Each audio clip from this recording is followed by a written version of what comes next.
So the first thing I'd like to go over is the status of our Fifth Third account. That's where a significant percentage of our reserve balance is housed in treasuries. Right now, the account balance as of Tuesday was $3.434 million. The market yield on the account through Tuesday was 3.05%. What we'll be seeing as some of the older treasuries mature, those will get rolled over into some of the higher yield ones that are now approaching 4%. The Finance Committee will be conducting a review with GM and Associate over the next couple days. What we're going to do is look at the cash flow needs, and we may have to do a bit of a drawdown so that we put some cash back into the account that is used to start paying some of the bills. We've had a significant drawdown of reserve cash over the last quarter, primarily to pay for the expenses associated with repair of Hurricane Ian. So this will be needed. We'll have to bring some cash back in so that we can continue to pursue our repair projects and our normally scheduled reserve projects. And as I mentioned, the timing of the SBA loan, when we get those funds, will impact how much more money we need to take out of the account going forward. We'll talk a little bit more about the SBA loan in a few minutes. Hurricane Ian, the restoration efforts are still ongoing. Chuck will probably get into much more detail about that in the GM review. The key quotes are fencing and a few other things that we're still waiting to get. We have made progress with the FEMA loan application, which we'll talk about more in a minute. And the risk committee, I know, is actively working with the insurance policy to try to improve the insurance payout for Hurricane Ian. For the budget, the audit of the 22 financials is underway. We got the first pass of questions from the auditor, and we're having to sit down with Associate and work through some of these questions. Part of it is supplying some documentation that is still missing. Other is clarifying some of the various transactions over the course of the year. I hope that by April we'll have the audit completed and we can present it to the community, and obviously it would be distributed for everybody's review.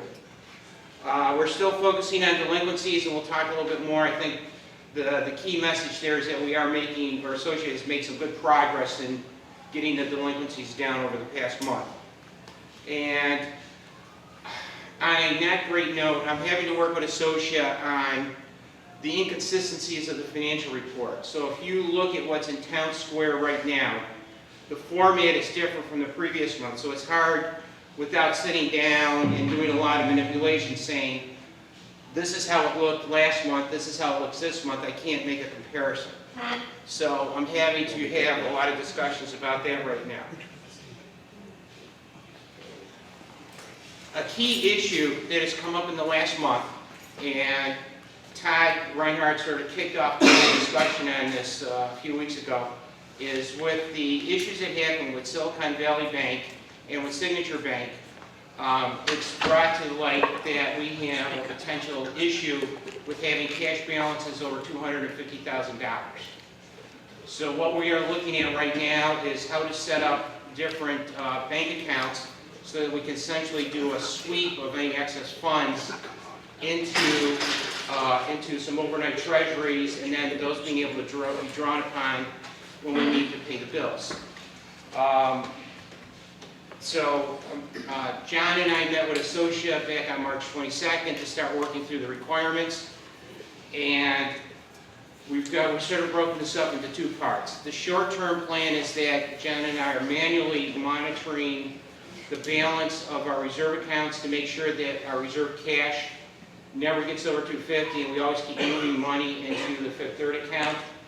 And we're going to be looking at what they call the partner banks.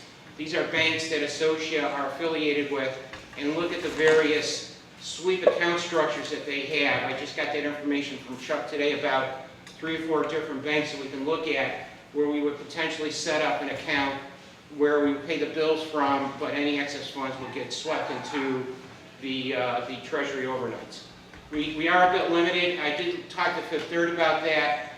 They don't have any mechanisms that we can use here, so we're just going to keep using them for our reserve account, and we have to focus on the accounts that Associate has a partner relationship with. Hurricane Ian. Not too much of a significant change in the overall numbers from the previous month. We're still looking at a current total of about $1.28 million. Once we get the fence quotes done and a few other things, obviously we expect that that number is going to be a bit higher in the end.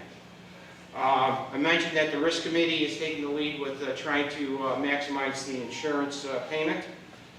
And in the past month, we've made a lot of progress with the SBA loan. The on-site loss review was completed last month. So a gentleman from the SBA came and met with Chuck and staff, was driven around the community to verify all the various damages that we were claiming under the loan program. We have been told that we are currently approved for $855,000 of loan with an opportunity to increase that once we get these fence quotes completed. The terms that we're looking at, and these are unofficial terms until we get the formal offer from the SBA, are 1.875%, 15-year payback, no prepayment penalty, and the first payment is not due until 12 months after disbursements. And one of the other things that I've learned is that during the period of the loan, if we want to go back for additional money, we can go back for additional money up to the max of $3 million. And right now, if we just took the $855, the monthly payment would be $5,762 a month. So once we have to go through a process with the SBA at the special board meeting, we had to approve a resolution designating signature authority. I got correspondence from the SBA that they needed yet another resolution. In fact, the one they asked for second was what they needed first. So that's on the agenda for today. And once we get that done, I believe then they'll complete the loan process and we'll get their formal offer. And the Finance Committee will talk about that more at the Finance Committee meeting, but it's still looking to try to have a preliminary proposal for the assessment for Hurricane Ian to present to the community in the May timeframe. Switching to the 23 financials. Good news is that the first 2 months of the year, no real red flags are showing up yet. It's still early in the game, so we're going to have to keep an eye on it to see if there's any trends that are sticking out at this point. We do have a caution on reserve assessments. House sales are already below the 18% reduction that we projected for this year. So instead of seeing 17 sales through the first 2 months, we've only seen 7 sales. So we have to keep on top of that because that has a major impact. That's the major source of funding for our reserve account. With the exception of neighborhood landscaping and repair and maintenance, most expenses, all the other expense categories are essentially ahead, but that I think is a timing of bills and things like that. So we're going to need a few more months before we have any clear trends in place. On the major expenses, as I mentioned, neighborhood landscaping irrigation is off by about $2,000, and repair and maintenance is off by about $4,700. So I think those, right now, that's related to the timing of activities. We'll keep an eye on that over the next couple of months to make sure that they still stay in line with the budget. The other expenses that comprise 10% of the budget are pretty much in line, and as I said, I think right now the positive variances are primarily due to just, excuse me, the timing of activities. The balance sheet. The assets of the balance sheet keep fluctuating up and down as we gain money from our assessments, and then it's drawn down as we pay our bills. So you'll see sort of a natural fluctuation from month to month, quarter to quarter. But it's still in pretty good shape there. Likewise, our reserve balance sheet is very healthy. It reflects that we've been having steady growth between income generated from the reserve account and the continuation of collecting reserve assessments, and we'll start seeing that also spike up a bit when we see the reserve assessments start to flow into the community with the Q2 payments. Delinquencies. This is one of the areas where I've had a challenge trying to do an apples and apples comparison from last month to this month. So I'm only able to report on the bottom line number of delinquencies at this point. And the positive news is that the delinquencies are at a 6-month low for the community. So I think it's reflecting a positive trend there. Associa is making progress on collections. We have several issues relative to collections that we'll be dealing with later in the new business part of the meeting. And as I said, working with Associa to get it back so that I can do a true trend analysis so the community can see how the different categories are trending over the various time period. And that's it.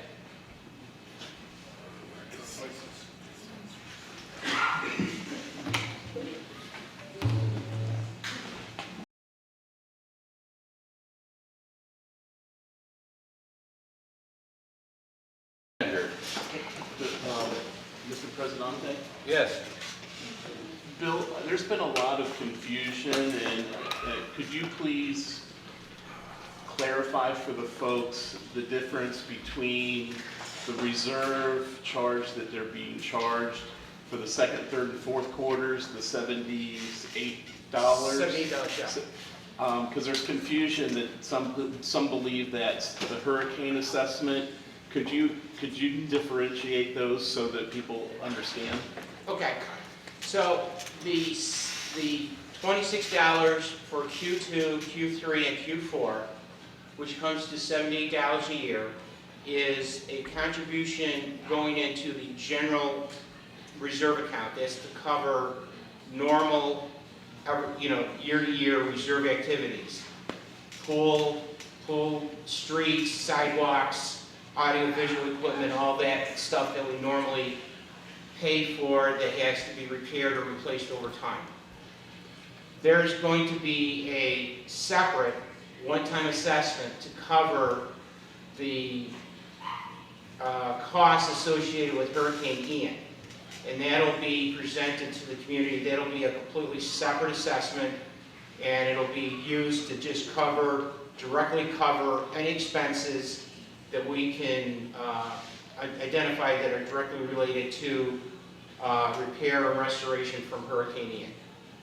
And we're looking at a couple different ways that we can present options to the community for paying that either one time or over time. But we still have to work on the final numbers on that. Did I answer your question, Ty? Perfect, thank you. Okay. And then if anybody's got questions, send me emails. I've gotten probably about a half a dozen email questions from the budget email that went out last week. I'm more than happy to answer more questions by email. Oh, my turn. Okay. Well, first I'd like to welcome the new board members. Good to see we got a full staff now. I should have done that. Sorry. You already did it? All right. I'd like to talk about the hurricane efforts, the hurricane cleanup efforts. This week and for the next couple of weeks, the state landscaping is here working on the perimeter fence, which is all of our chain link fence around the perimeter. Today they were on Cape Royal side of the fence, going all the way back to the Bright side, all the way down to the end.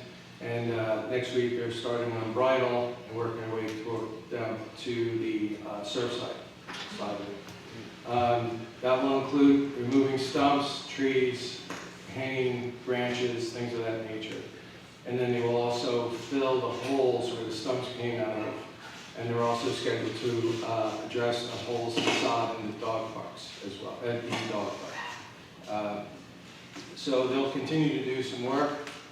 So we should see them for the next couple of weeks here, if we haven't seen them already. They have removed some of the dead palm trees in the medians at the monument areas. The stumps still have to come out, but they are kind of addressing some of those issues as well. Also on property today is the second round of hurricane damaged sidewalks. They are out there probably today, tomorrow, and we had some trip hazards out there where trees kind of uprooted and compromised the sidewalks. So we hope to have that completed tomorrow. For the month of March, and we have one more day, we've had 8 gate incidents, 2 of which caused damage, the rest non-damage, and 1 was involving yet another bicyclist. So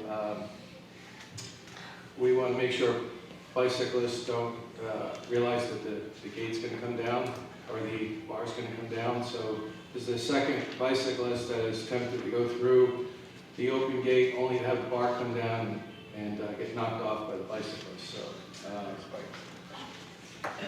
no damage.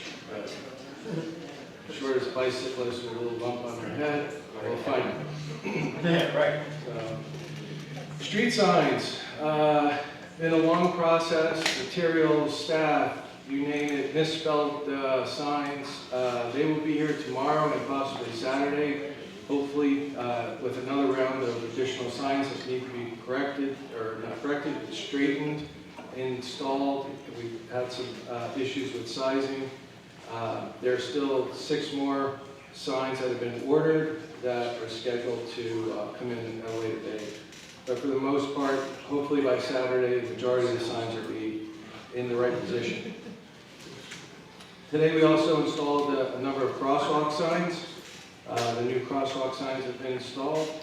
Part of the company that's also working on the sidewalks will be reinstalling the lane delineators that are on the surf side, which were broken during the storm.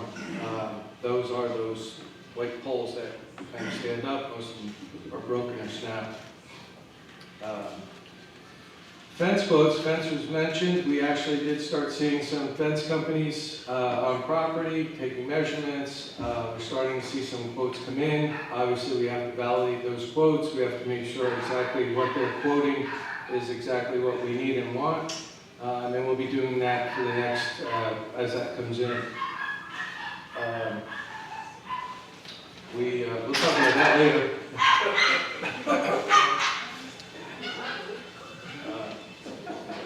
Sorry for that interruption.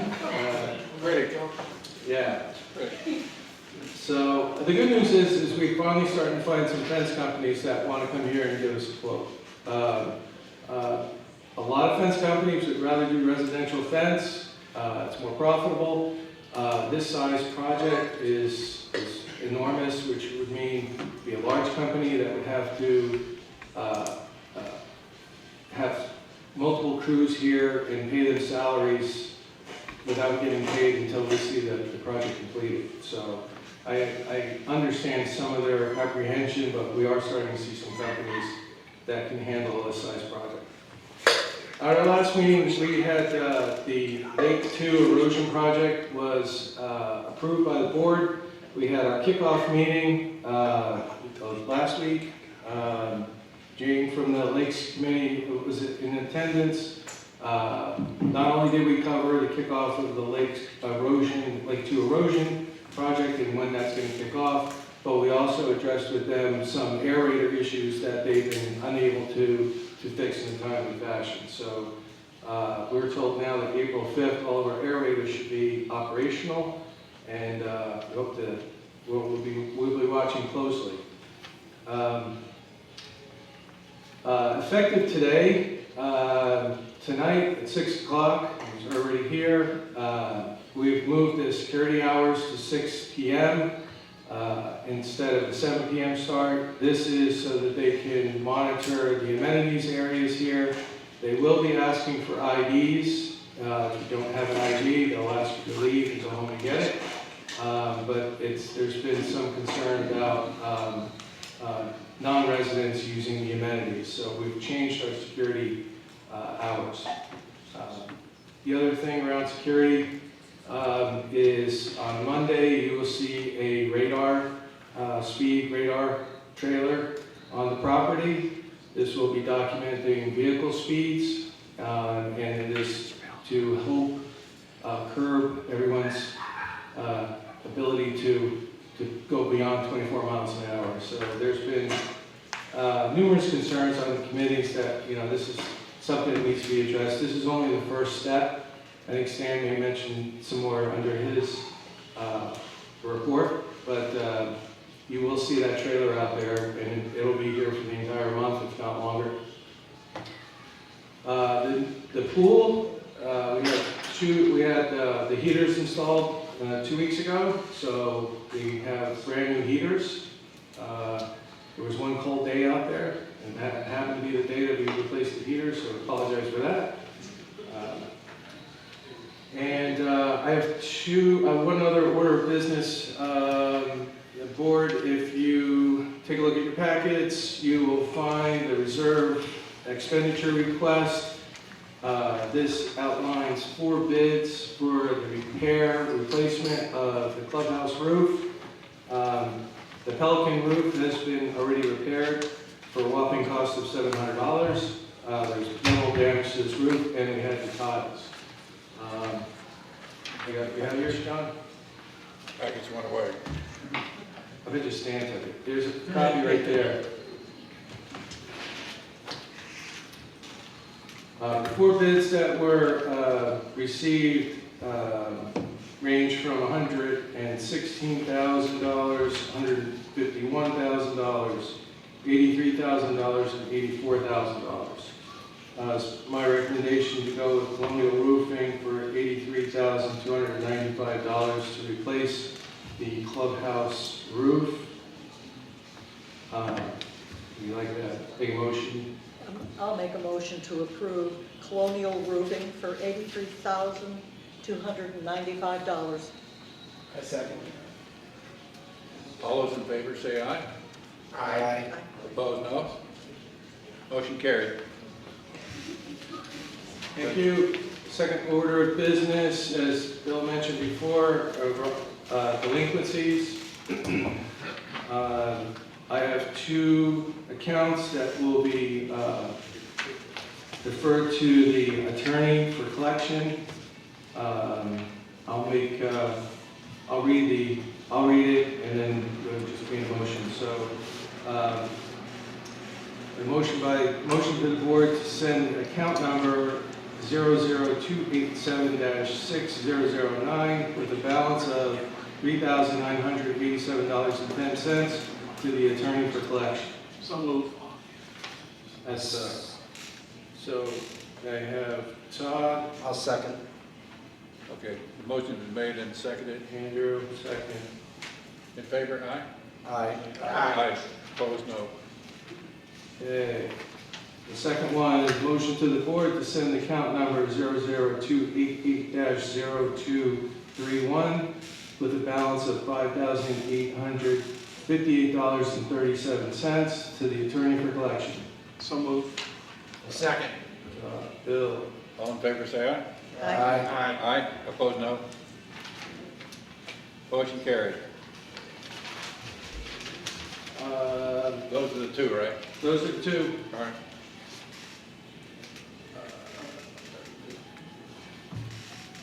So there's been, I just want to make this comment and just remind everybody, there's been a number of requests to the board for changes to the rules and regulations for various different topics. All of these would be taken into consideration in the right path, which would be to send it to the general manager. The general manager would clearly document that and share with the board for consideration. I just want to remind everybody that that's the path. Yes, sir. Don't forget the committees. The committees. Send it to the committees because we need committee input for a lot of these requests. A lot more minds involved in that than just bring it to us cold. So as much vetting before it gets to us as possible, we appreciate it. Hey, John, could I recommend that Chuck is the center point of that? Yes. That things flow He's through him receiving. and then is distributed to Yes. the committees Yes. versus going directly to the committees? No, Chuck, Okay. into Chuck first. That's what he said. Perfect. Yeah. Thank you. Yeah. Thanks for the That's it for me, Mr. President. I have just a quick comment so people understand the tremendous scope of work that's going to need to be done on the perimeter fence. It's not just as easy as getting a bid and putting up a brand new fence. There's an erosion issue on the berm, there's an irrigation issue, and a landscaping issue. And I know Chuck is aware of that and is working on that, so the perimeter fence and trying to get that repaired and back to normal is going to be a huge task. So please be understanding to that, because it's going to be a big project. I don't know if you have anything to add to that, Chuck. No, you're absolutely right. It's a large, just the project of removing the damaged fence by itself is a large project in itself. Replacing it, but before you can replace it, the materials have to be adequate to be able to put the fence in. In order to get to the fence, we have more trees that we may have to remove. So this is, just because we're getting fence quotes, you know, we're still actually meeting with irrigation and landscaping to get another quote on top of that to make sure that that's adequate. You ready to present the SBA loan bill? Yes. Okay. So, at the special meeting that we had on March 13th, the board reviewed and voted unanimously on a resolution to designate 3 board members having the authority to sign for the loan. This was based on a form and document that was submitted to us from the Small Business Administration. That was passed unanimously. David Ott attested to it as our new secretary, and I sent it off to the SBA. Within 3 days, I got a correspondence back from their legal team saying, we need another resolution on the letterhead of the community with the same form and substance designating that we had the authority to have a loan and that we designated 3 individuals. And what this person admitted is that this should have been done first, because the other one would have been required just prior to closing. Same form, just with our letter. Well, no, it's not quite as involved as you can see. It's the text is a bit simpler. So what I did is, based on the direction I got from the legal team at SBA, I composed the resolution that I shared with the board via email, and I also sent it to I shared it with the SBA legal team, and they came back saying, this meets the form and substance of what we asked for, but it's up to the lawyer to make the final determination if it meets what we need after you sign it. Okay, so we need to sign it. So we need to approve this resolution, Okay. and then David needs to sign it to attest it as the secretary. So let me read the resolution for the record. A resolution by the Sandoval Community Association. Whereas the Sandoval Community Association, referred to as the association, is in the process of removing debris and repairing damage to the common areas of the community that were caused by Hurricane Ian, September 28, 2022, and is applying for a loan from the Small Business Administration. The association filed for an SBA loan on January 11, 2023, application number 400087109. Resolved that under Article 5, Section 6 of the Association Charter, the association has the power to borrow money for any purpose, subject to such limitations as may be contained in the Declaration and Bylaws. This resolution designates the following board officers with the authority to execute the SBA Hurricane Ian Disaster Loan in the name of and on behalf of the association. The officers of the association board so authorized are John M. Elkins, President, Sandoval Community Association; Todd R. Reinhardt, Vice President, Sandoval Community Association; William John Simonelli, Treasurer, Sandoval Community Association. The Secretary of the Association, David Ott, certifies that the foregoing is true and is a correct copy of the resolution regularly presented to and adopted by the authorized representatives of the association at a meeting duly called and held at which a quorum was present and voted, and such resolution is duly recorded in the minute book of the organization. That the officers named in said resolution have been duly elected or appointed to and our present incumbents of their respective offices set after their respective names. So A lot of words on one piece of paper. Tell me about it. So I'd like to make a motion to accept this resolution. So move. You mean, he made the motion, you want to second it? I'll second it. Do we need a discussion? No. All in favor, raise your hand. All opposed, no. Let's hope it works this time. It's the government. Thank you, Bill. Okay. Now, a very important citizen who's the chairman of our Phase 3 ad hoc due diligence committee I'd like to give a progress report. David Hiller. Welcome, David.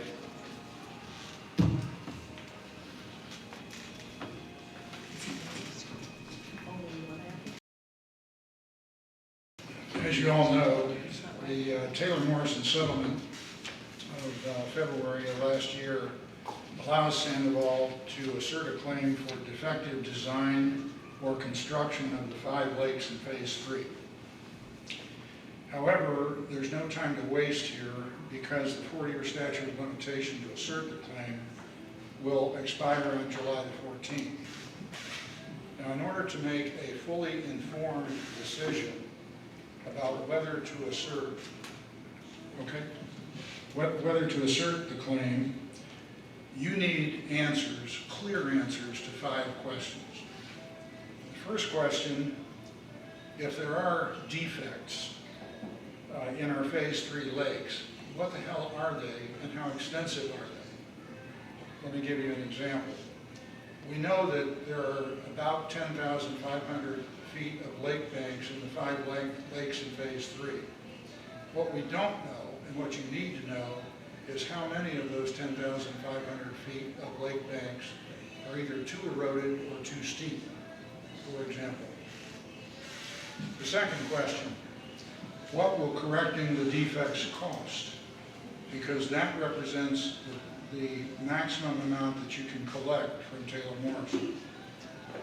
Third question that you need to know, what is our probability of success in litigation? Are we going to win? How much are we going to win? You need to know that. The fourth question, how much of any recovery is going to be eaten up by lawyers' fees, engineers' fees, and other litigation costs? Another thing that you can't make a decision until you know. The fifth and last question, if you decide that litigation doesn't make sense, there aren't enough zeros in the claim or whatever, you need to know whether the defects can be remedied piecemeal as funds become available rather than all at once. Now, once you have answers to those 5 questions, the decision about whether to assert the claim is ripe for a decision.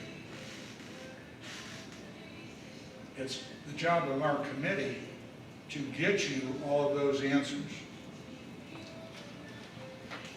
And to do that by the time that you come into this room on May the 25th for your May meeting.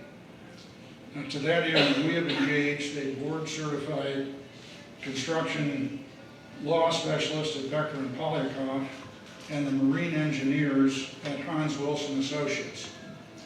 The Hans Wilson marine engineers will be on site to assess lake bottom depths, lake bank slopes, lake bank erosion, and shoreline stability in all 5 lakes. If you see a boat out there, that's Hans Wilson's crew looking for defects. The engineer's report from Hans Wilson must be delivered no later than May 17, about 8 days prior to your May meeting. But that engineer's report will reveal the dollar cost of remediating any defects they find, which will in turn, as I mentioned, constitute the maximum recovery that we can expect against Taylor Morrison. The May 17 report will also give the engineer's opinion as to the cause of the defects, which is very important. If there's erosion out there, was it caused by defective construction or design of the lakes? If it wasn't, we have no claim. So the engineer's report is critical. Once the engineer's report is in hand, Sanjay Kurian, our construction law specialist, will advise you of our probability of success in litigation, both legal success and financial success. If the dollar value of our claim does not merit incurring all the risk and expense of litigation, he will tell you that. And he will tell you that on May the 25th, because he will be here and the Hans Wilson people will be here to make a presentation and answer your questions. And we, as I said, will have a report in your hands prior to May the 25th from Hans Wilson. Now, should you decide to assert a claim against Taylor Morrison, Florida law and our declaration require us to jump through two rather time-consuming procedural hoops that I won't go into the details of. And you must exhaust those prior to filing suit. In order to have sufficient time to conduct a resident vote and exhaust these procedural hurdles prior to the July 14 filing deadline, it's imperative that you make a go or no-go decision at your May 25th meeting. It can't be pushed off any further. One cautionary note, it would be a mistake to assume that the Taylor-Morrison settlement preserved every conceivable claim relating to the Phase 3 lakes. Let's be clear. The only claims that the settlement agreement preserved are those that are caused by defective construction or design of those lakes. Subsequent injuries to those lakes that Taylor Morrison may have inflicted after the lakes were constructed and when it was building homes were released as part of the settlement.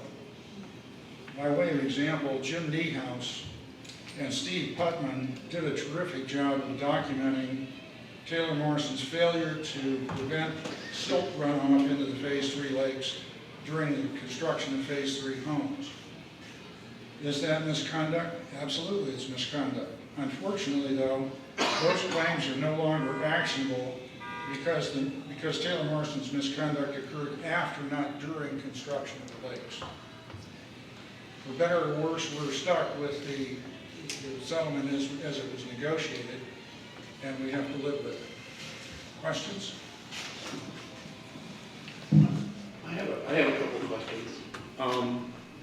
David, is there any opportunity for Sandoval to have the option to resolve this issue through arbitration at this point? We do not have the option to send the dispute to arbitration, but Taylor Morrison does.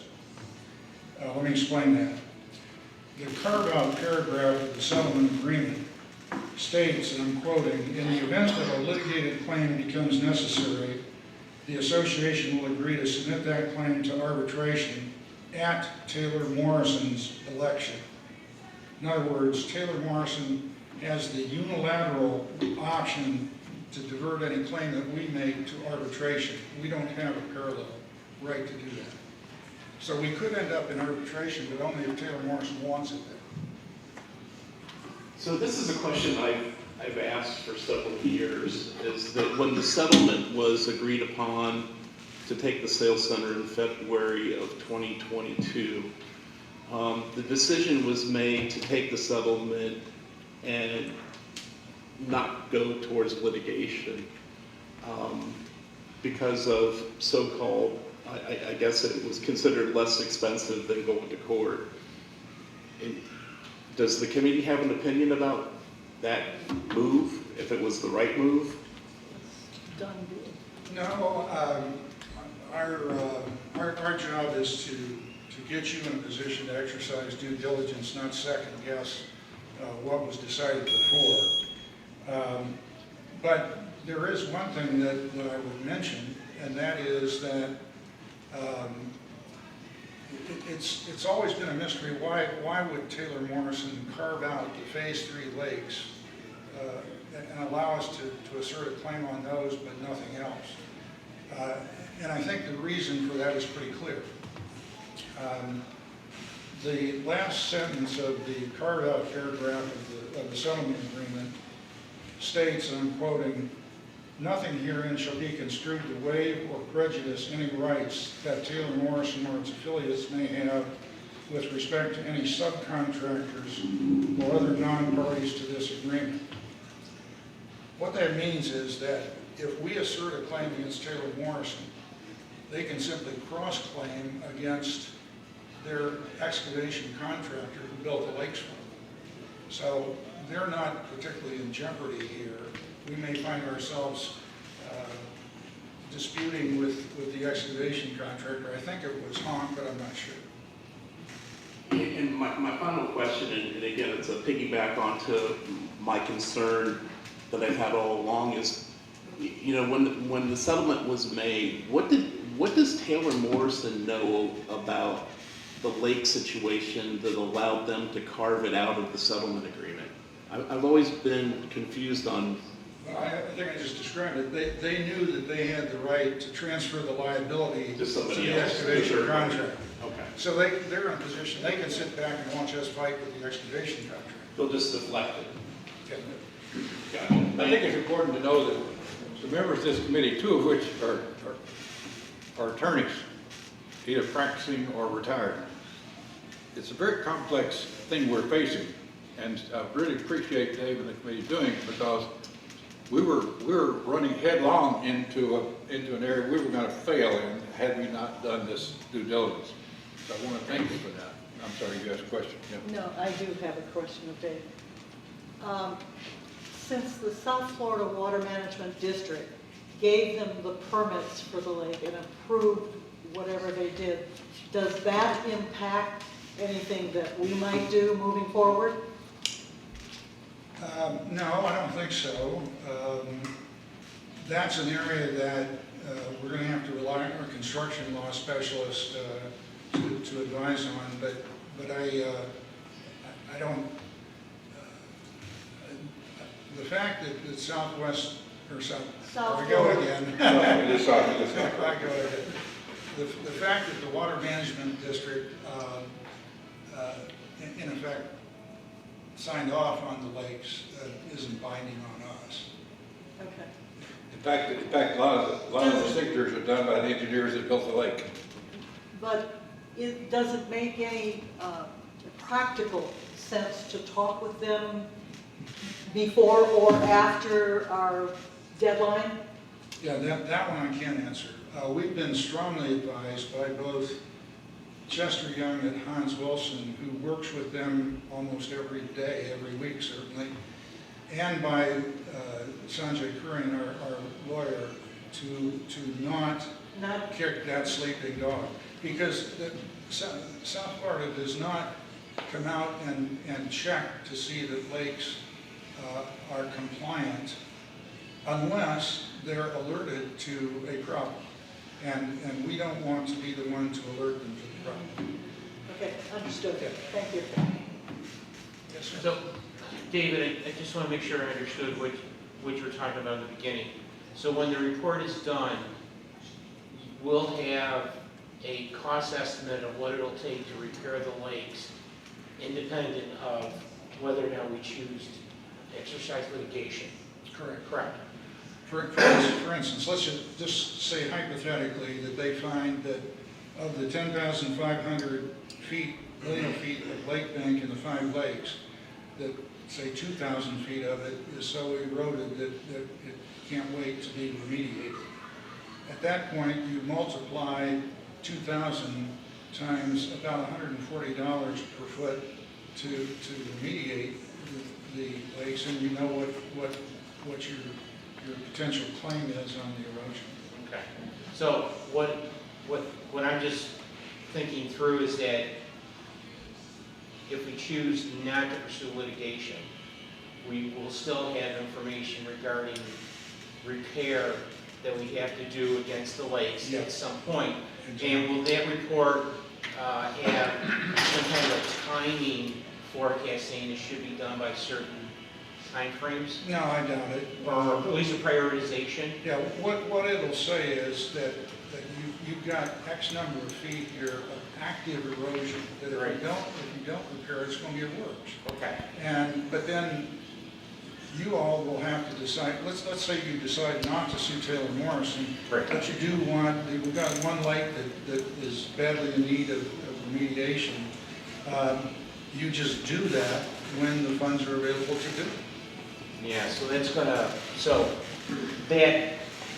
in that scenario, we would then have to sit down and make some kind of prioritization of, shifting out other projects that are in the reserve study for, let's say, next year to deal with some of these issues instead if they're of more critical nature. So Yes, it we're really, going to need that information as we do the budget for next year. Or if you apply for another SBA loan. those repairs are done You can do at that. low water too. Yeah. So it would be, we'll know this in the summer, the earliest we could do it would be mid-2024 because of the next low water opportunity. Right, so that means, but that has an impact into how we would treat the No question. reserve budget going into 24. No question. Yeah, okay, all right. Well, this is fantastic work that we needed in the due diligence so we can make an educated decision. So thank you for that, because I think we're all in a situation, do we spend good money chasing the unknown? And this will help us determine that real quick. Yeah. Well, where you don't want to be is where you found yourself on February the 28th of 2022, where the due diligence hadn't been performed and you had to make a tough decision. Thank you. Thank you very much.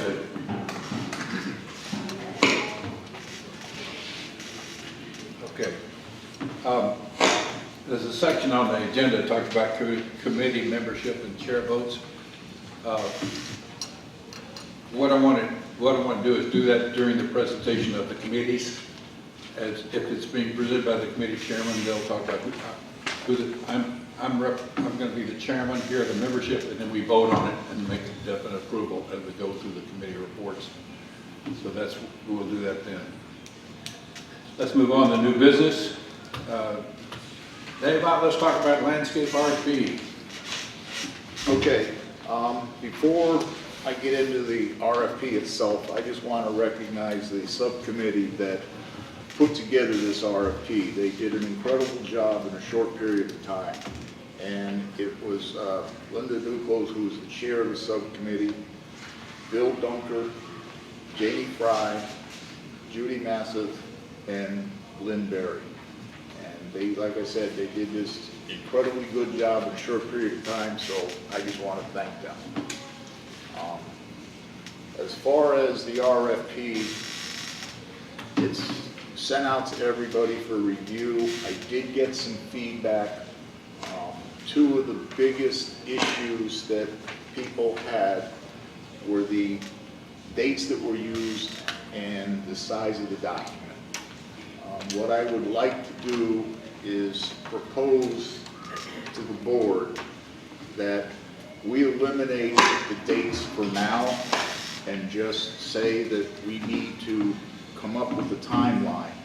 And I personally think 60 days is too short of a timeline to try and get a bid out and create a contract in 60 days. I think we need to allow more time for it to make sure we have enough contractors that are willing to bid on it. And I'm opening up the discussion to see how everybody else feels regarding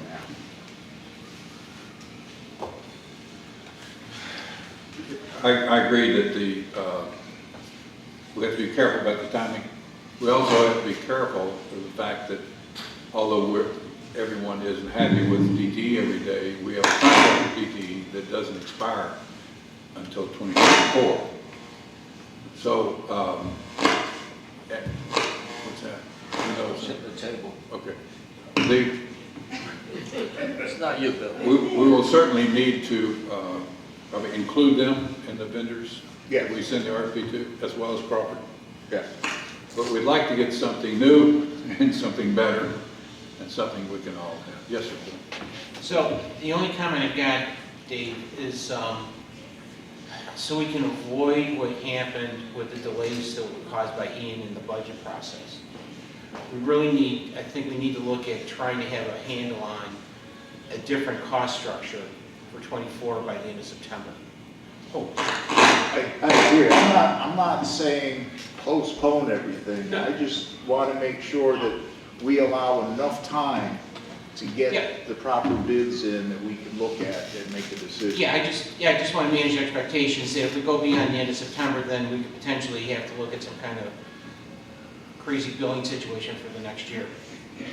Well, the timing I think he's talking about is the times that are listed in the RFP. Yeah, Some of them are too early.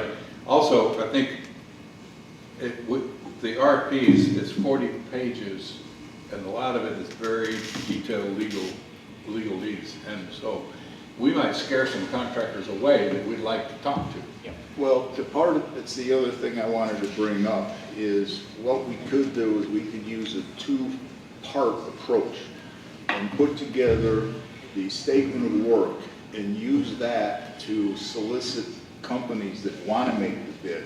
And if they come back and say, yes, this is what we want to do, then we give them the entire RFP and ask them to live into it. That sounds quite reasonable to me, yeah. Does that require a motion? I would think so. You know, I think so. well, my only hesitation about that is I would rather go back to the subcommittee and present this to them and get their buy-in. Because there's also some other comments that some of the board members made regarding the content of the RFP.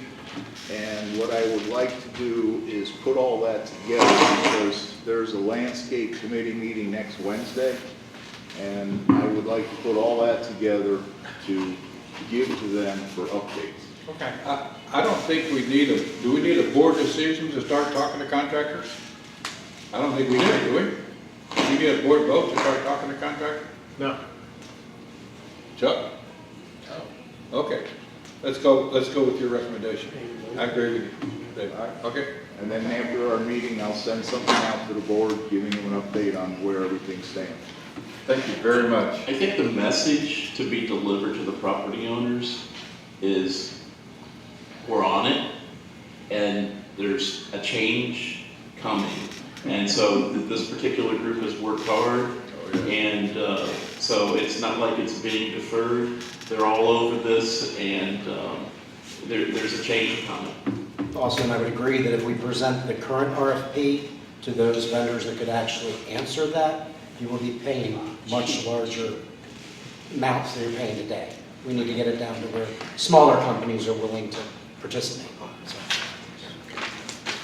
We have options. Well, we're moving right into the landscaping committee report, and that would be including the membership update from Dave. Okay, for the landscape committee, the current members want to remain members, and that is Lynn Berry and Linda Goodwell as co-chairs, and Sandy Kosher, Lynn Elkins, and Andy Massett. There is another person that submitted an application. It's going to be reviewed at next Wednesday's meeting. When this was sent to them, they basically said, we're going to concentrate on the RFP and we'll do it after we get the RFP done. So there could be a potential additional person on the landscape committee. So, Need a motion to set that committee. yes, I would like a motion to see members and the chairpersons are approved by the board. Second? I second. All in favor? Aye. Opposed, no. So that'll be in the record. Communications, Dave, you're up again. Okay, communications, the current members are Denise Nedgefeld as the chair, Harold Fowler, Vic Nedgefeld, and Jessica Ott. And we are trying to recruit additional members. I have sent out an email to some old members that were on the committee back in 2019 and 2020, and some of them are responding saying, yes, they may be interested. So I told them they need to fill out the proper allocation, and we'll move forward from there. But I would like to make a motion to approve the current committee as it is, and Denise as the chair. Second. I'll second. All in favor? Aye. Opposed, no. Thank you. Marilyn? Yes. I have, the first committee I have is the Architectural Review Committee, and I have 5 names. Allison Cheek, and I'm going to do my best on pronunciation, but Allison Cheeger, Robert Purcell, Jeannie Clement, Marty Tubb, Grady Stevens. And the chair of the committee, I would like to be Marty Tubb. And I will share with you that I had computer problems today. It wasn't CenturyLink problems, it was my computer.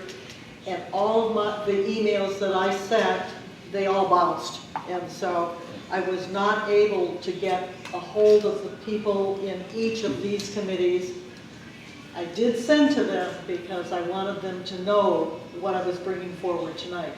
And I was not able to contact them. So anyway, for the Architectural Review Committee, there are 5 members. So I'll make a motion to approve the 5 that I just mentioned, with Marty Tubb as the chair. I'll second it. All in favor, say aye. Aye. Opposed, no. Art Committee, Social Committee, Marilyn. Okay, Social Committee, most of the members wanted to stay, and we did discuss that at our last committee meeting. And, but there were some additional residents that sent their application to Chuck, and he sent it to me. So altogether, this committee will be 9 members. And I will, and Chuck, you'll have 2 names to add to those that you sent to me that are on the committee and have been on. Okay, the committee is Lori Bernard, Anita Zanfardino, Kimberly Grohl, Denise Neefeld, Lucy Nesto, Jeff Couture, Alexandra Sanchez, Tom Robertson, Jerry Toney. And the chair, they decided, and this was decided even before our last committee meeting when I reached out, when I realized that the chair for last year did not want to remain on the committee. That meant I needed a new chair and, as it turned out, a new secretary. So what transpired is that Lori and Anita are going to be co-chairs of both, the running the meeting and the secretary. So whoever is the chair for that month's meeting will present at our board meeting, is how they have decided. So anyway, co-chair Lori Bernard, Anita Zanfardino, and they will be co-chairs also for being the secretary. And that is my motion to accept these 9 individuals with the chairs as stated. I'll second it. All in favor? Aye. Opposed, no. Okay, thank you, Marilyn. Stan, does anybody have their committee chairman presenting this tonight? You do. Okay, good. All right. Stan, amenities. Amenities in the gym committee, it's going to be Rob Purcell, Connie Snyder, Chris and Jack Clint, Audrey Seckler. They're coming back. Nobody knew. Rob Purcell is going to be the chairman, or the chair. Have you given that to Chuck so you don't have to write that fast? Or? He doesn't. Chuck, come on, man. Have you sent it to him already? No. Okay. I'm so Read sorry. them again slowly, please. Yeah. Slowly, he says. You got it? Just email them. No. Yeah, no. Just send an email. All right. Do you want it? I mean, I give it to you. Rob? Email it. Okay. All right. And I'm next too, right? Safety and security? Wait, we have to vote on it. Go ahead, vote. Make it official, okay? You make that motion, do I hear a second? I'll second. All in favor, say aye. Aye. Opposed, no. This is a formality that we need to do to create, to populate our committees. Next is safety and security. That's what they know. Safety and security, we lost 2, or we kept 3. You got J.D. Salvo, Ed Coronato, Christine Peterson. Christine Peterson is the chair. That's it. Okay. Is that a motion? That's a motion. Do I hear a second? Second? All in favor, say aye. Aye. Aye, opposed, no.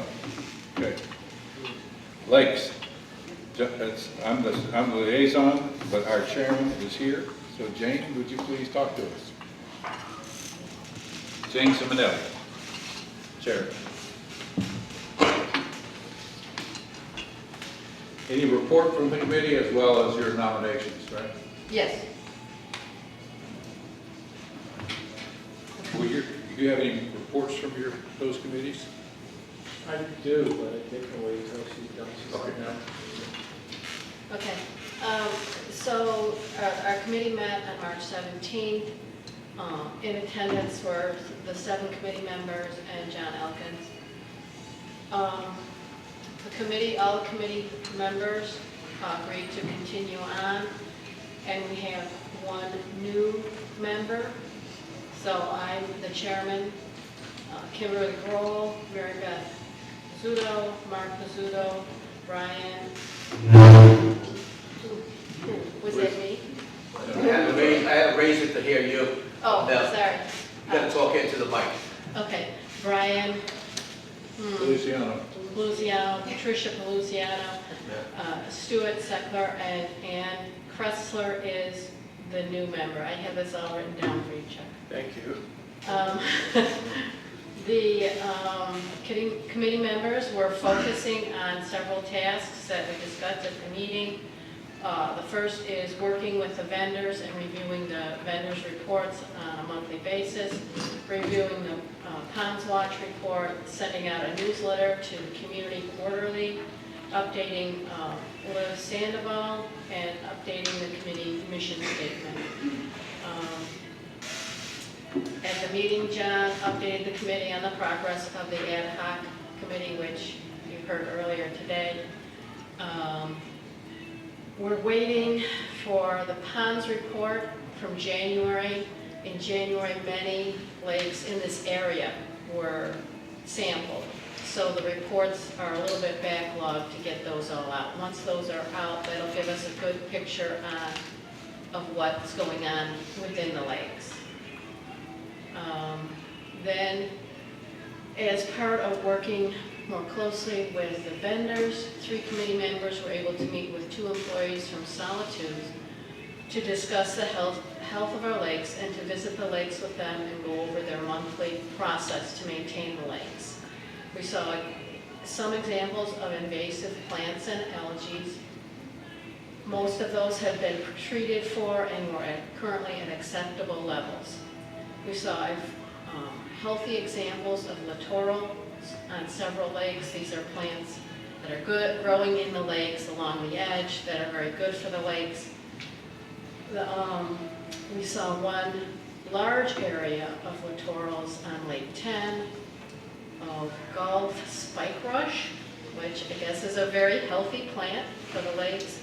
And even though it's a very large area of the lake, it's very healthy for it. It provides habitat and it helps filter the water.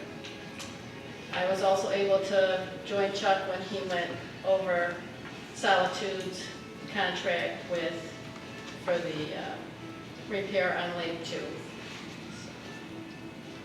Thank you, Jane. Do I hear a motion to accept that committee in this chair? So moved. Second. Do I hear a second? I said, All in favor, say aye. Aye. Opposed, no. Thank you, Jane. Neighborhood reps. The neighborhood rep list has been published, and I'm not going to read all, 30 some odd names. Lord Bernard has family in tonight and could not attend. This is what her report would be. Neighborhood representatives are a point of communication between residents the general manager and board of directors, each neighborhood representative is represented by a primary and alternate representative. We currently have several neighborhoods that need representatives. We need 2 in Bellingham, 1 in Case, 2 in Stony Hill, 1 in Fairmont, 2 in Lavaca, 1 in Sullivan, and 1 in Sunville, 1 in Vermont, and 1 in Wynwood. I appeal to all our residents to contribute and try to join this group. They're a very important group. They represent your streets and get frequent communication with us and our GM. The email addresses and the neighborhood reps will be published in Live Sandoval and also be placed on Town Square. Okay?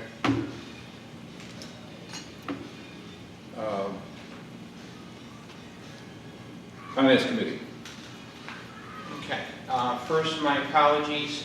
Sean Kinney was going to doing the presentation, but he got delayed with work in Fort Myers today, so I'll be doing the report. First off, returning, we've lost 1 member to the committee. Unfortunately, he got promoted up to the board. So, returning back to the Finance Committee are Sean Kinney, who has also accepted becoming chairman of the committee, so we now are back to a traditional structure. Tom Robertson is returning, and Lynn Smith is returning. In addition to that, we received applications for 2 new members to join the committee, and could I ask Colleen McCracken to stand up? She's applied to join the committee, and Judith Bassett. Oh, and Rob Heron is returning to the committee too. My apologies, Rob. Is Judith here? Okay. So we've got Judith, Massif, and Colleen as new members for the committee. So we're up to a fully staffed committee with a chairperson. Want to make the motion? I'd like to make a motion to accept these individuals as members of the committee and to accept Sean Kinney as the chairperson of the committee. I'll second. All in favor say aye. Aye. Aye, opposed no. Okay. The report that Sean was going to make today was that we're focusing, the Finance Committee will be focusing, in addition to reviewing the financial data on a monthly basis, the big task will be putting together the recommendations for the Ian assessment for the May timeframe, and organizing a town hall meeting to present and discuss that with the community after the May board meeting when it's presented. Okay. Stan, was there a report for your committees? Yeah, I just wanted to go over a couple of things, just to put it out there. Chuck went over a couple of things anyway, in reference to the speed trailer. So safety and security is moving along. Chuck found a company that can actually do everything that we've been looking for the last couple of months.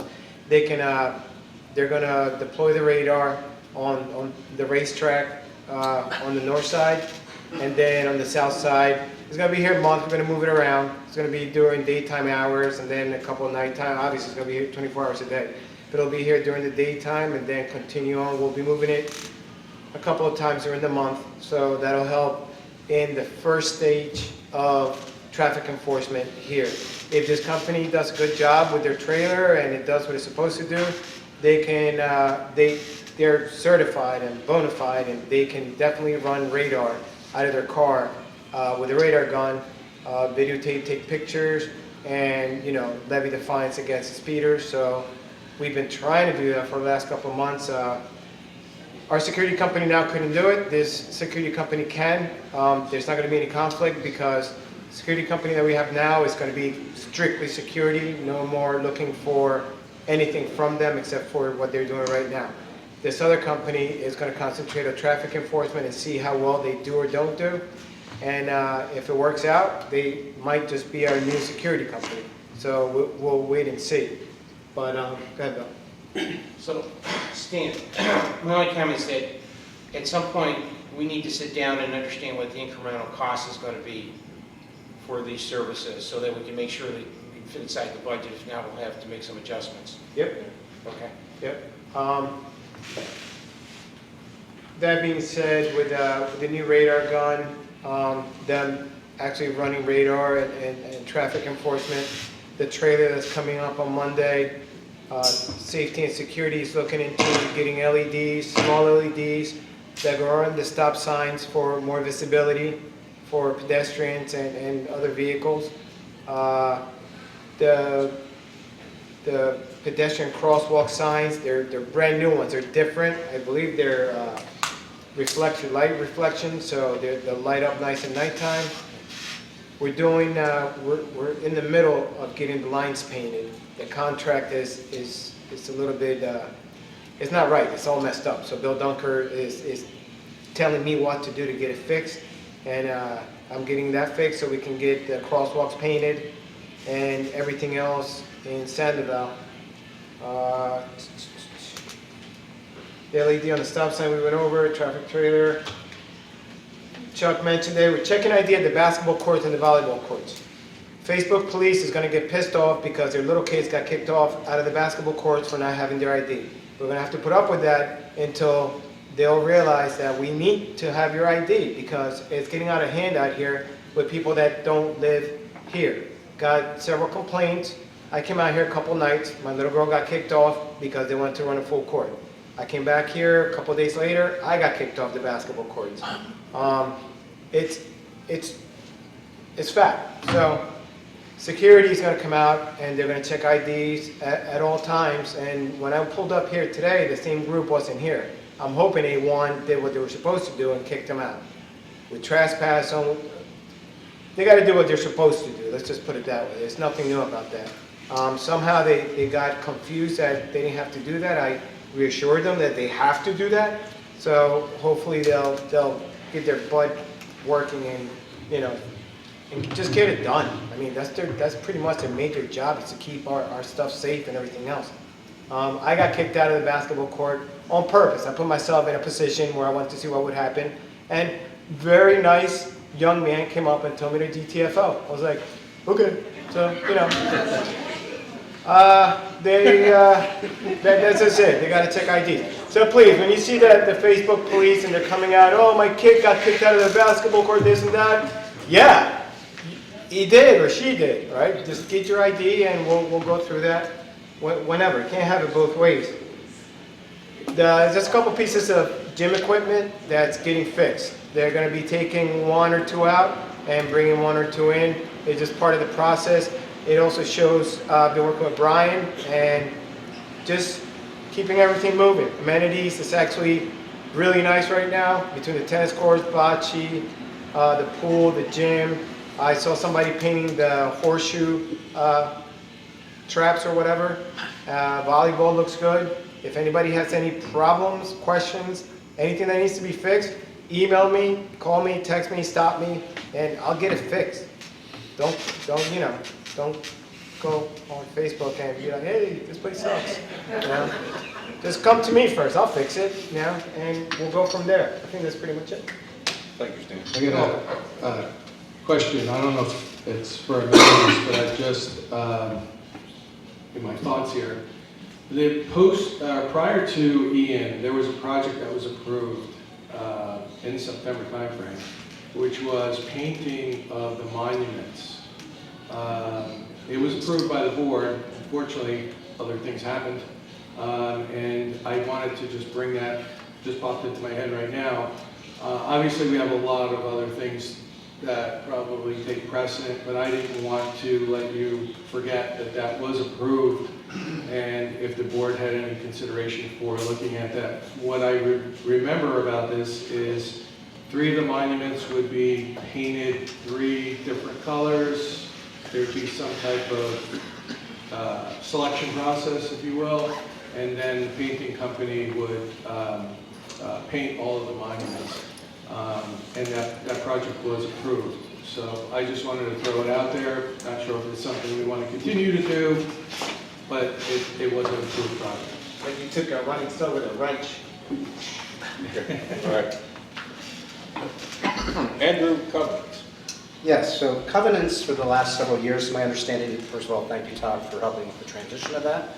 Did reach out to Chris Harris to verify if we were going to have any violations today to address. Chris indicated no. I did do a follow-up back after talking to Tom, the chairman, because he felt that might be different, but Chris did confirm. But my understanding is we have had a 5-member covenants committee for the last several years. That's a nice odd number to have for an appeals process. So I did reach out to those 5 members to see their interest level on maintaining membership. And one member, Craig Snyder, opted not to serve again this year. So I reached out to the chairman, made a suggestion that we consider reaching out and touching base with John Roll.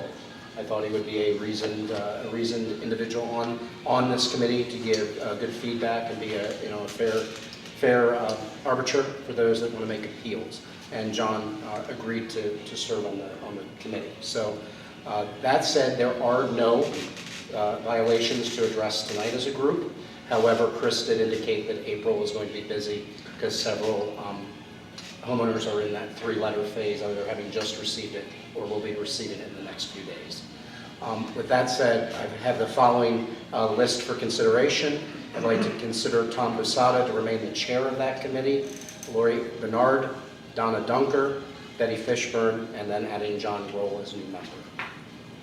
Second. All in favor? Aye. Opposed, no. Thank you. Risk management. Risk management.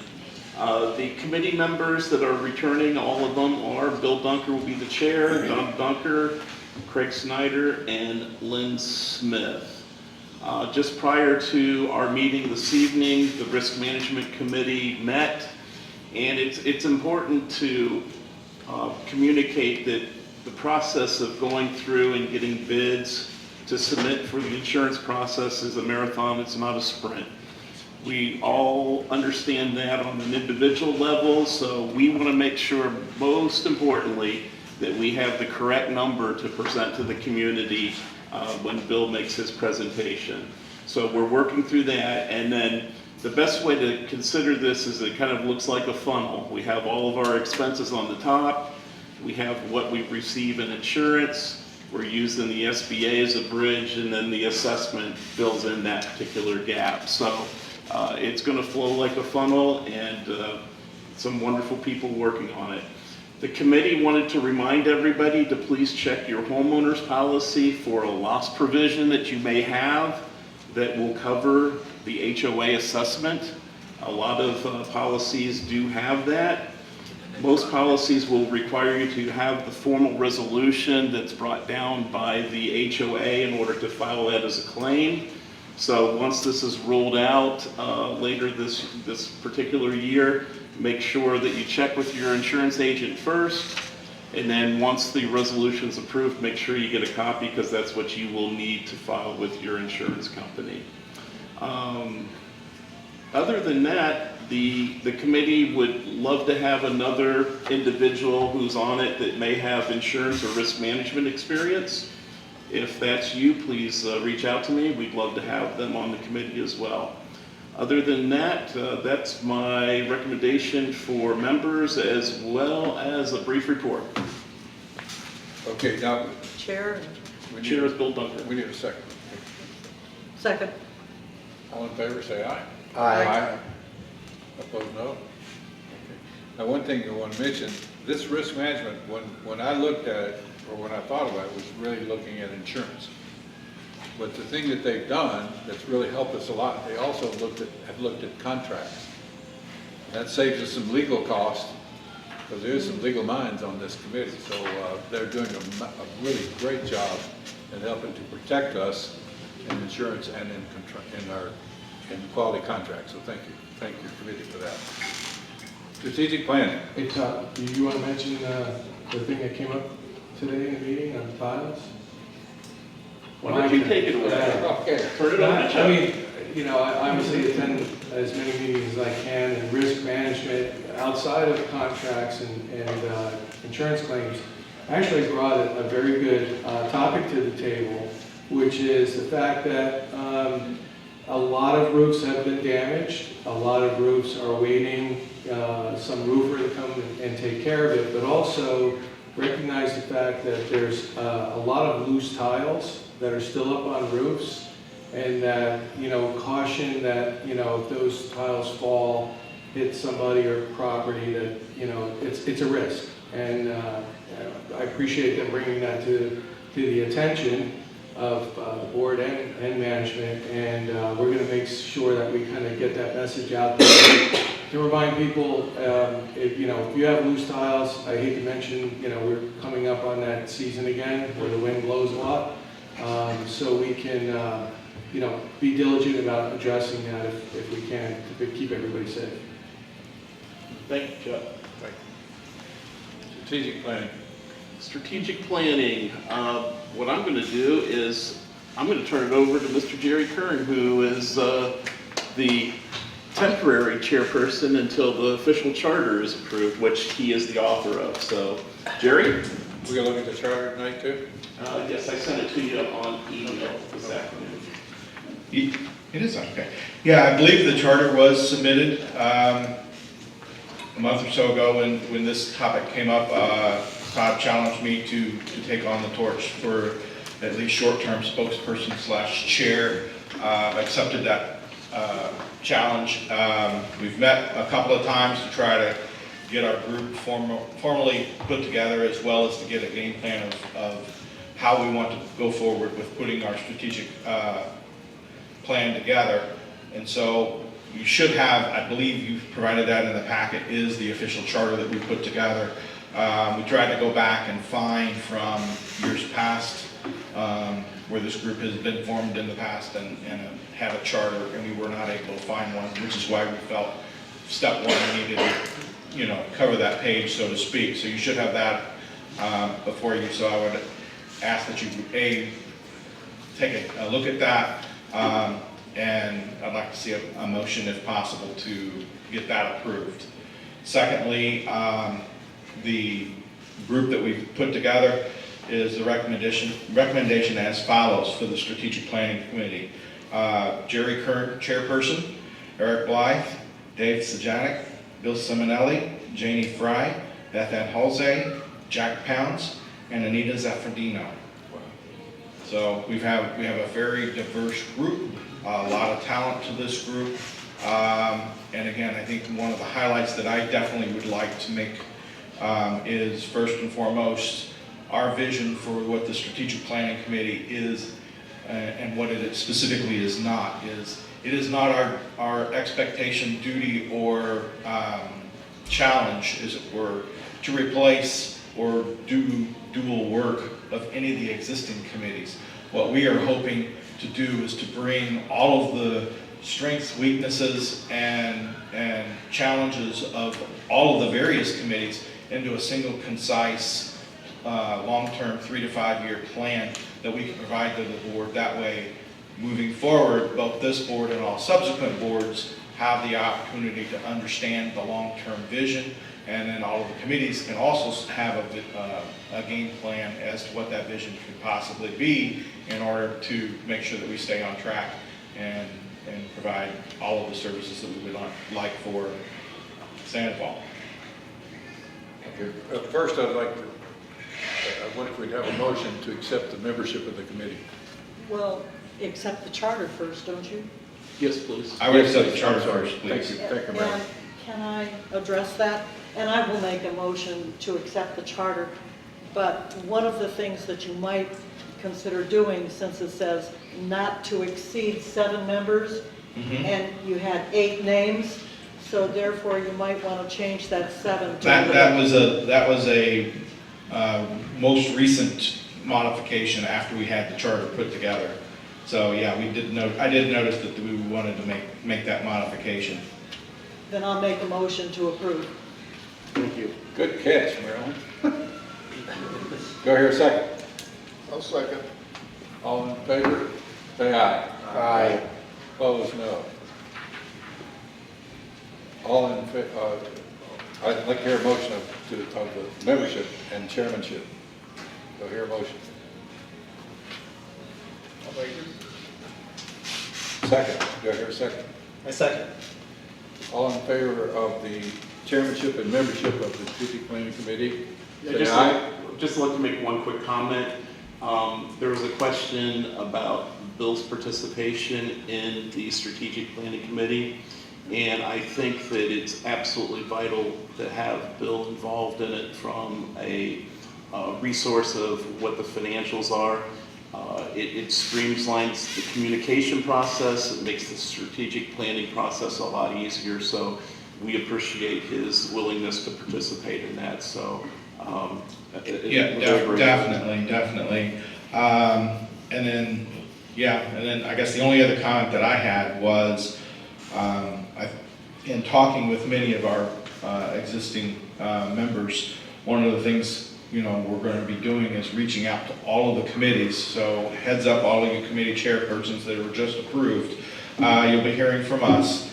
We're going to be asking each of those groups to put together a list specifically, what are the irons in the fire, so to speak, that you've got going on? What are the challenges that you've got? And so we can get those. We have a motion on the table. Okay, sorry about that. Is that discussion of the motion or not? No. Okay, I'd like to vote on the motion. All those in favor, say aye. Aye. Opposed, no. The membership and the chairmanship is set. Thank you. Please go ahead. Just for all of the committees, make sure that you'll be hearing from the Strategic Planning Committee, asking you to outline, like I said, what are your irons in the fire, so to speak, putting those benchmarks on the table. We'll be looking extensively at the reserve study and what those timetables look like, and as we move forward. We haven't set a timeline and schedule of when we would like to have a formal report available to the board as yet, because with all of these members, we've yet to meet for the first time. So, but certainly at next month's meeting, we should have a very strong update to provide to the board on where we're at with that plan, and hopefully we'd like to get that done in, say, 60 days. So, Jerry, thank you very much. I had just a very quick comment. That we are so grateful to have Jerry because he's really got a handle on this, so kudos to you.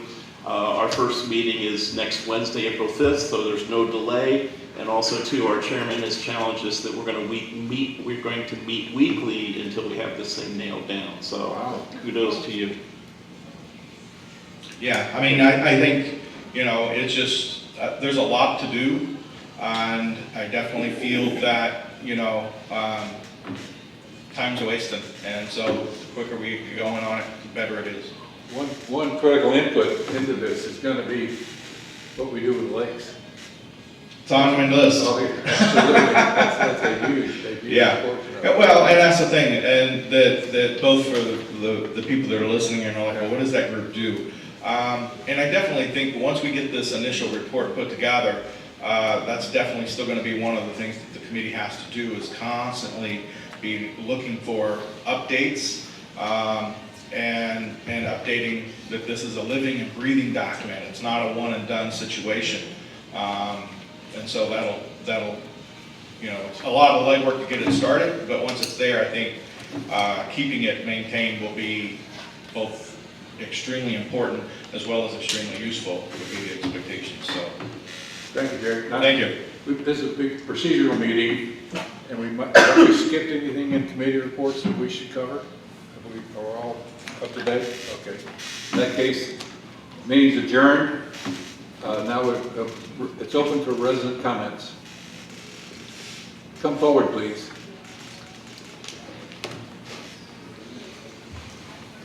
I just one real quick one to dovetail off of what you were talking about on CenturyLink.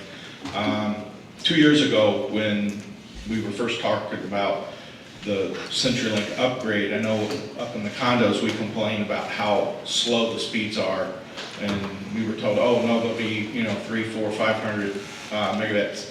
I personally rarely see 100. Most of the time it's in the 70 to 80 range. And when I've talked with other condo owners, very few have seen anything higher than that from CenturyLink. When we try to address this with CenturyLink, their response was, you as a property owner will have to pay to have all of the wiring in your building redone. Can We need to come to Jesus for them, yeah. Can I put some description around that, okay? So I believe what's happening is that CenturyLink has, from their fiber run to each house, what's called DSL technology, so it's copper lines. So when they talk about having to replace equipment, they're talking about what they call the head end to each individual house or condo unit. And that's what they would be looking for us to pay for. Good. Yes. We need to really look at that. We need to look at that and, I can't imagine Varel being out, but that's all fiber going to Varel. So, see, this is where I think there's a misunderstanding. Yes, there's fiber to the street, Okay, but the issue is what's from the street, what you see with these pedestals that stick out in the neighborhoods, yeah, what's the electronics from there to each individual house? okay.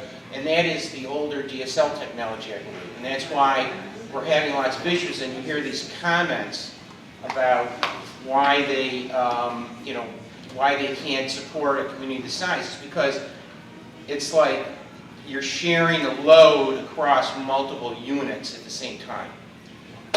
Well, actually, our 9 Chuck get together. Pardon me? From the port, it's individual per unit. It may be an individual line, but the electronics is sharing a load across. Yeah. Let's you and I and Chuck get together essentially and see what we can do. All right. Well, and I think it would be worthwhile if we have any other members of the community that have a telecom background, if we could Yeah, it ain't me though, but that ain't me, okay. All right. Okay, who do we know?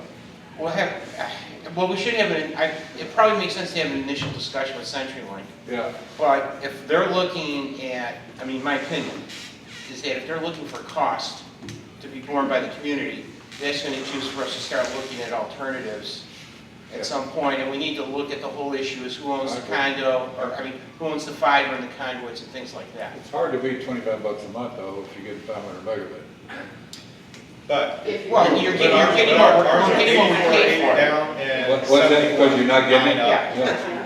No, I mean, everybody experiences in the middle of the day, the internet drops, and you're going like, Yeah. WTF, what's going on here? Let's just go on, the meeting is over, so we're just talking now. I'm sorry. Yes, sir. Yes, My name's Kevin Dodd, and I live at 2548 Blackburn.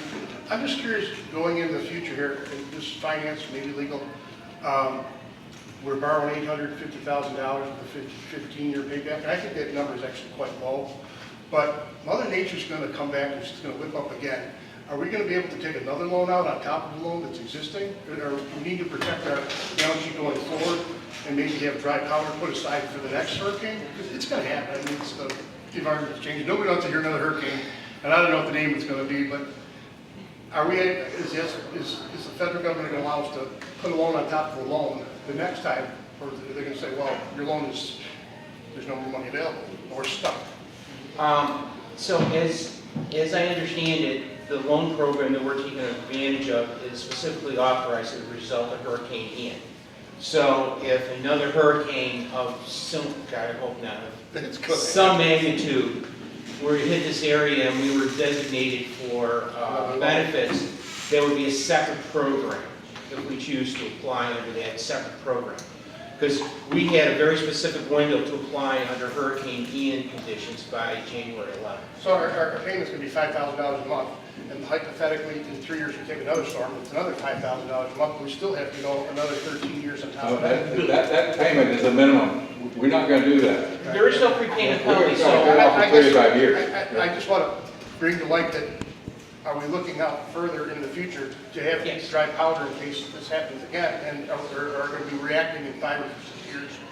So I'm not saying it's going to happen, but if it does, our T's crossed and I's crossed. well, I think between the Finance Committee and the Strategic Planning Committee, that's a key thing to look at in terms of our future, in terms of how to fund the reserves. Because right now, you know, we're going to, you have to assume if we hit a storm like we did, like Ian, it's going to cost us another $1.5 to $2 million again. But I think it's important that, and maybe this will answer your question, is the philosophy is to sunset that SBA loan possibly within a 3-year period or less. Yeah. And so it's not going to be for 15 years. The strategy will be to sunset that as quickly as possible, because your point's right on. It's not if, it's when.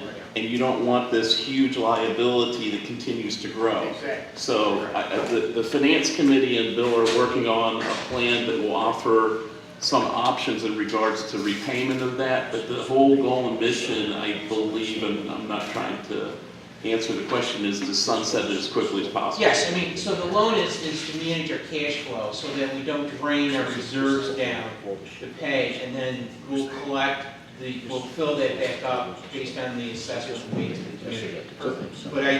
But as Todd said, the idea is that in 2 to 3 years, the loan will be paid off, and we'll just be looking forward from there. The sweetness of the loan is that our funds in reserve are yielding 4% and the cost is 1.87, Yeah. so that we're making money on Make that. at least about 2% on the money. Yeah, so Yeah. we're not hurting ourselves with this loan, believe me. I just like thinking out. Oh, yeah, sure. Okay, thank you. Any other comments? Okay.